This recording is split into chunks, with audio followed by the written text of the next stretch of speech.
taken since the meeting in Kazan, and the momentum that had been maintained in bilateral relations since that meeting, especially in the domain of people-to-people relations.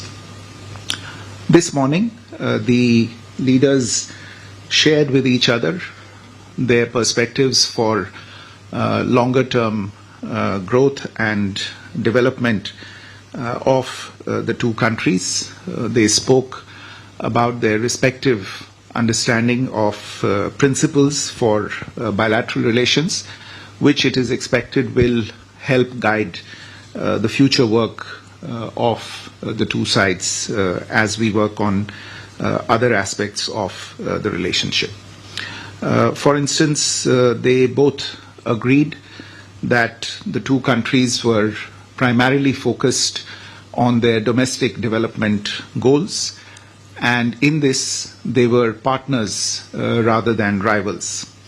It was also an element of consensus between them that a stable and amicable relationship between India and China can be to the benefit of the 2.8 billion people who live in the two countries. The common interests of the two countries outweigh their differences, and the two leaders also shared a consensus on the fact that differences should not be allowed to be turned into disputes. It was also understood that it is critical that India and China grow and cooperate if there is to be an Asian century and a functioning multipolar world order with a multipolar Asia at its heart. President Xi made 4 suggestions to further upgrade bilateral relations, namely to strengthen strategic communication and deepen mutual trust, to expand exchanges and cooperation to achieve mutual benefit and win-win results, to accommodate each other's concerns, and finally to strengthen multilateral cooperation to safeguard common interests. And all of these were responded to positively by Prime Minister Modi. The boundary issue also figured in the discussions. Both leaders took note of the successful disengagement last year and the maintenance of peace and tranquility in the border regions since then. In voicing certain principles related to this issue, the Prime Minister underlined the need for peace and tranquility on the border areas for continued and smooth development of bilateral relations. And there was understanding on the need to maintain peace on the borders using the existing mechanisms and avoid disturbances to the overall relationship going forward. At this point, I want to highlight or draw your attention to the outcomes of the 24th round of talks between the special representatives of India and China on the boundary question, which was held in New Delhi less than 2 weeks ago. In their meeting today, both the leaders positively appraised these outcomes and decisions from that round of talks. They encouraged the efforts of the SRs and agreed to accelerate the implementation of the outcomes and the understandings that have been reached between the SRs. They also expressed a commitment to a fair, reasonable and mutually acceptable resolution of the boundary question, proceeding from the political perspective of their overall bilateral relations and in the long-term interests of the two peoples. Amongst other issues, the two leaders also exchanged views on ways to increase and balance bilateral trade, strengthen people-to-people ties, cooperate on trans-border rivers, and jointly fight terrorism. There was a desire to make additional progress on all of these issues on the basis of mutual respect, mutual interests, and mutual sensitivity. In particular, on economic and trade relations, there was recognition of the role that the Indian and the Chinese economies can play in stabilizing world trade. Both leaders underlined the need once again to proceed from a political and strategic direction to reduce their bilateral trade deficit, facilitate bilateral trade and investment ties in both directions, and increase policy transparency and predictability. There was also a discussion on regional and global issues and challenges, including with regard to multilateral platforms. Prime Minister expressed support for China's ongoing presidency of the SCO and the summit in Tianjin. He also invited President Xi to the BRICS summit that India will be hosting in 2026. President Xi thanked Prime Minister for the invitation and offered China's full support to India's BRICS presidency. In addition, following this meeting, Prime Minister had a separate meeting with His Excellency Mr. Tsai Chi, who's a member of the Standing Committee of the Politburo of the Communist Party of China. As you are probably aware, Mr. Tsai also holds several important positions in the party. There was originally a proposal from the Chinese side for Mr. Tsai to host a banquet for the Prime Minister on behalf of President Xi Jinping. This was meant as a special gesture to show the importance attached by China to the visit of the Prime Minister, which was taking place after a hiatus of nearly 7 years. However, as there was a scheduling conflict, it was decided to have a brief meeting between Prime Minister and Mr. Tsai. During the meeting, the Prime Minister shared his overall vision for the India-China relationship with Mr. Tsai and sought his involvement and his role to realize the consensus of the two leaders. Mr. Tsai, for his part, reiterated the Chinese side's desire to expand bilateral exchanges in various fields to address our respective concerns in economic areas and to further improve relations in line with the consensus that had been reached between the Prime Minister and the President in their meeting earlier in the morning. Slightly earlier this evening, the Prime Minister also had a bilateral meeting with Senior General Minong Lang, Chairman of the State Security and Peace Commission of Myanmar. The two leaders recalled their earlier meeting on the sidelines of the BIMSTEC summit in Thailand earlier this year and reviewed their current state of bilateral ties. Prime Minister noted that India attaches great importance to its relations with Myanmar under its Neighbourhood First and Act East policies. He underlined the importance of the development partnership between the two countries and sought Senior General Minong Lang's support for the ongoing connectivity projects between India and Myanmar. There was also a discussion on the security and border issues.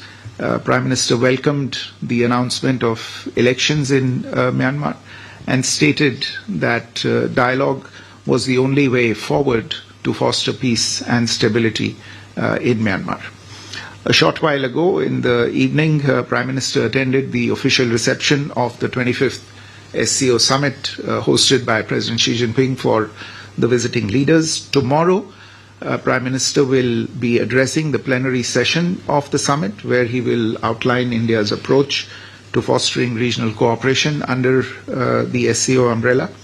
After this engagement, he is scheduled to have a bilateral meeting with President Vladimir Putin of Russia, following which he will depart for India.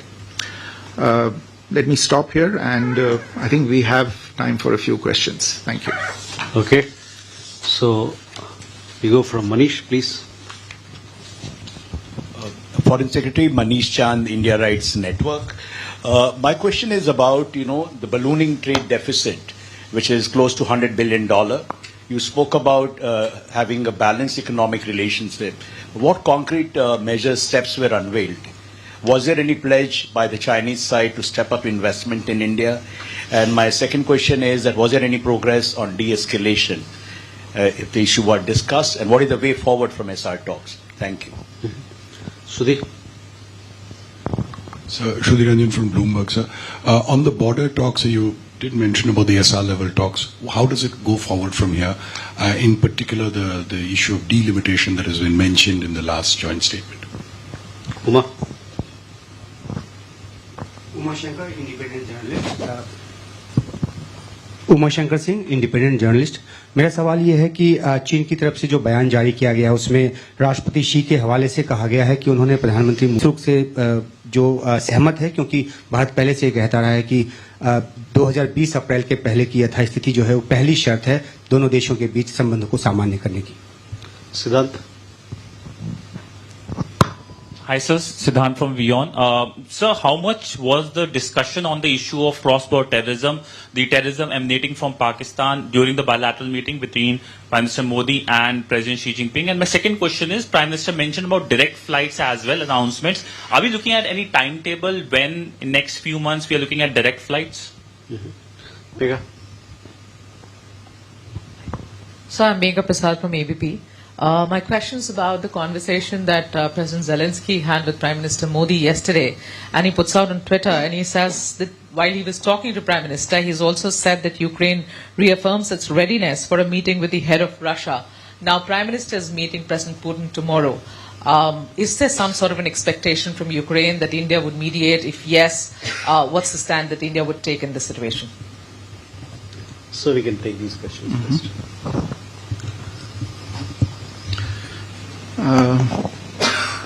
So Manish, to your question on the deficit, yes, it is a fact that there is a large and ongoing trade deficit between India and China, and this has been a matter of discussion over several years. In the current context as well, in fact, this is a discussion that started even when Foreign Minister Wang Yi was in Delhi and meeting with External Affairs Minister Dr. Jaishankar, the issue was raised there as well by us.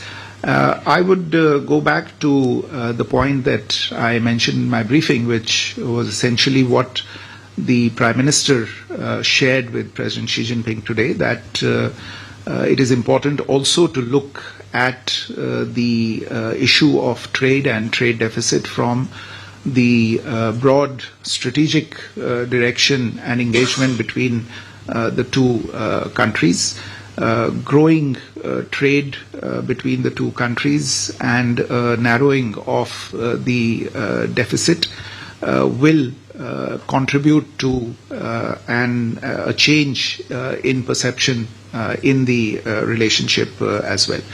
But this is a discussion that is going on at many levels. It's between governments, between businesses, between entities that are involved in the trade, and we will have to see how it evolves going forward. On your question related to de-escalation, I would refer you to the detailed outcome document that was put out after the talks between the SRs. This is a discussion that will go forward in the designated mechanisms between the two sides dealing with these issues.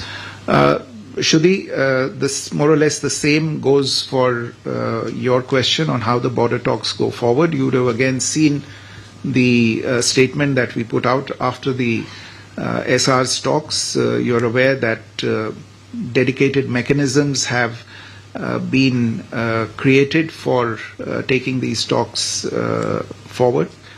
We expect that the existing mechanisms, which is the working mechanism for coordination and cooperation in the border areas between India and China, will meet in the coming days and weeks, and the respective leaders of this mechanism from the two sides will come to an understanding on how these mechanisms for the delimitation related talks are going to go forward.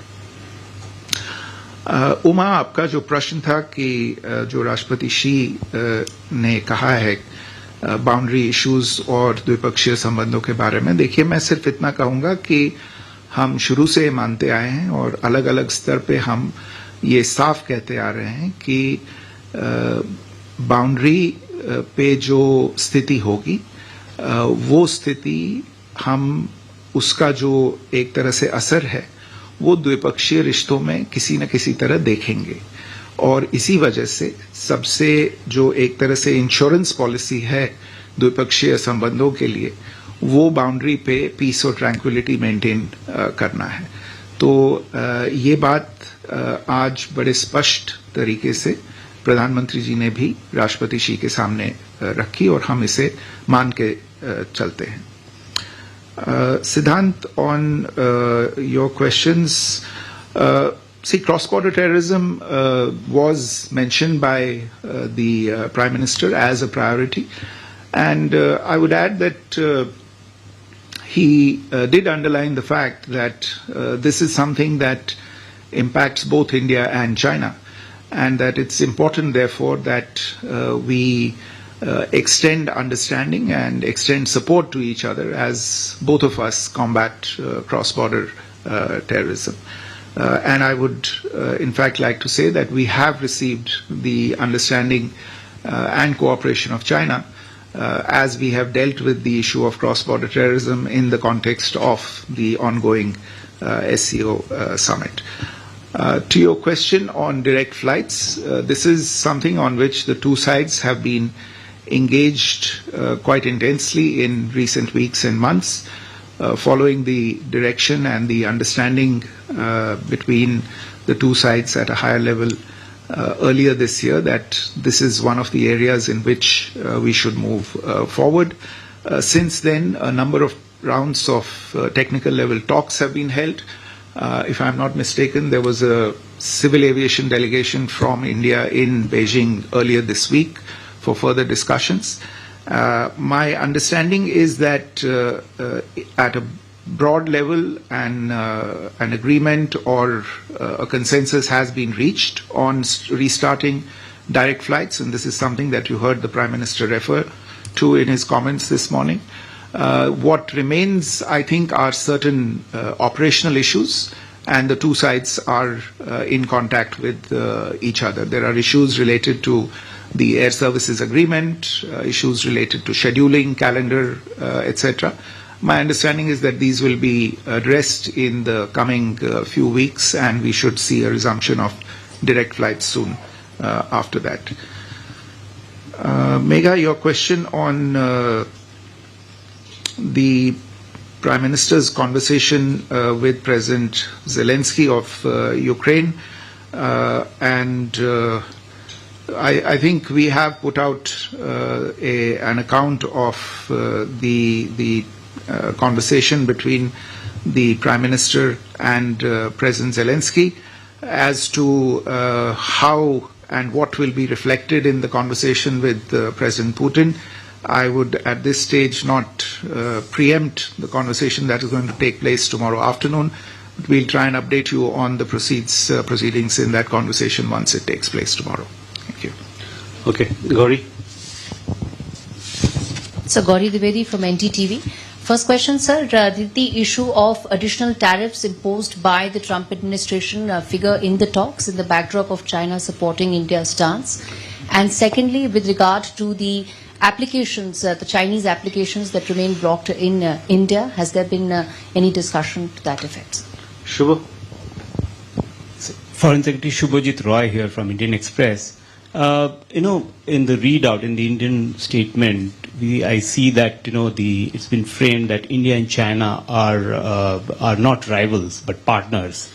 How do you square this with the fact and the ground reality that more than 50,000 troops from Indian side and another 50,000 are still deployed and stationed at the India-China border?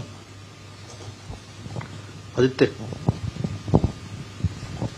Foreign Secretary Aditya Raj Kaul from NDTV. On the cross-border terrorism front, was Pahalgam terror attack, raised here because, there were reports that the terrorists of Lashkar-e-Toiba and TRF were actually holding Chinese equipment, including ultra sets and alpine apps. Apart from that, on the Operation Sindoor front, the Chinese equipment used by the Pakistan Army, what did that also figure? Apart from that, second quick question on Taiwan. Last time there was some kind of a communication gap when Wang Yi visited New Delhi. On Taiwan, there was a statement by the foreign ministry here in Beijing. They said that, there was some kind of a change in policy. Is there a change? Would you reiterate India's position on Taiwan? Thank you. You have a question here? Colin Murphy from Bloomberg. I just wanted to point out the fourth point by Xi Jinping regarding to the strengthening of multilateral cooperation to safeguard common interests. Can I ask from the Indian perspective what perhaps might be those multilateral organizations that you might be working through, and in particular, what are those common interests? Do they include trade, tariffs, for example? So can you give a little bit more specifics on this point? What's the Indian perspective on President Xi's point? Thank you. Please. Sir मैं अरुण हूँ दूरदर्शन से. Sir इससे SCO summit के अंदर prime minister Modi का कल participation रहेगा, तो किस तरह से बेसिकली इंडिया अप्रोच करेगा एससीओ समिट को इस बार? क्रॉस बॉर्डर टेररिज्म, आतंकवाद जैसे मुद्दे, टेरर फाइनेंसिंग जैसे मुद्दे कई मल्टीलैटरल प्लेटफॉर्म पहले भी रेज हो चुके हैं, लेकिन कल जब प्राइम मिनिस्टर मोदी होंगे और इंडिया किस तरह से एससीओ समिट को अप्रोच करेगा sir? Okay. On the question related to Gauri's question on tariffs, etc. Look, what I'll say is that the two leaders discussed the international economic situation. They recognize the challenges that flow as a result of what we see happening around us. And the focus of the discussion, I would say, remained in the bilateral domain. Of course, they recognize as I said, they recognize what's happening on the international plane and the challenges it creates, but they tried to, in a sense, you could refer to the Ministry of Electronics and Information Technology in India for this. Shubhajit, your question on squaring the issue of partners, not rivals, with troops at the border. Look, as I said, the formulation of the two countries being partners, not rivals, or as is put somewhat differently, of being opportunities for each other and not challenges. This is the framing of the relationship, and both leaders have done this framing of the relationship. This is what is desired. And this is what they see as the future of the relationship as well. The troops at the border, which are a reality, though I think that is again a situation that has started evolving over the course of the last year as the situation at the borders has become more or is moving towards normalization. That is something that has come about as a result of actions that have been taken at a particular point in time. And that's obviously led to a certain crisis, and it is that crisis that we have dealt with or attempted to deal with over the course of the last 5.5 years. That doesn't change the fact that the two leaders, and not just these two leaders, but previous leaders as well, what they have framed for the medium to long-term future of the relationship, which is that we should try, being the two large neighbors that we are to each other, being two of the largest economies in the world, being the only 2 billion plus population countries in the world, that the future that we should aspire to, the future that we should aim at, the one that we should work towards, is one of partnership and not one of rivalry.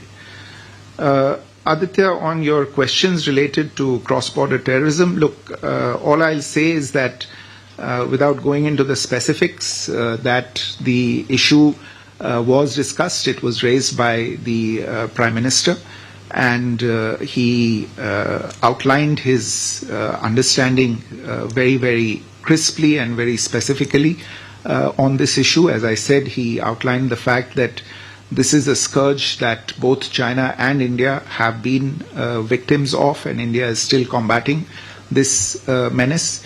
And he asked for China's support on this particular issue. And as I said, the Chinese have extended their support in various ways on addressing this issue. As to your question on Taiwan, the answer is quite simple. There is no change in India's position on Taiwan. Kolam's question on the specifics of the two leaders talking about strengthening multilateral cooperation to safeguard common interests. Well, essentially, it's to, if you look at what's happening in the space of global trade, for instance, or multilateral finance, for instance, the understanding really is to do with addressing the deficit in global governance in these institutions that look after world trade or the multilateral financial architecture.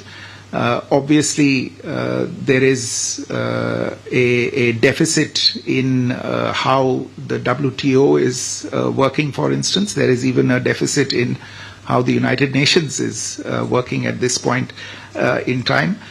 These are obviously common interests for two countries such as India and China that are large actors on the international commercial, economic and financial stage, and therefore it is obvious for them to have a certain amount of understanding in strengthening these institutions that were originally tasked with looking at these issues. आपका जो सवाल था SCO को लेके, देखिए SCO की बैठक कल शुरू होने वाली है और मेरा अनुमान है कि SCO के बैठक के बाद हम एक वक्तव्य उसके बारे में निकालेंगे, तो अभी प्रीजज न करें, उसको प्रीएम्प्ट न करें, कल उसके बारे में कुछ समाचार आपको देंगे. बहुत बहुत धन्यवाद. Thank you, sir. With that, ladies and gentlemen, we come to the close of this press on the developments so far. So the floor is yours. Thank you, Randeep. Good evening, all. Thank you for joining us this evening. As you're all aware, Prime Minister is on a visit to Tianjin for the SCO summit taking place here. He arrived in Tianjin yesterday evening to a warm reception by the host government and subsequently a very vibrant cultural reception by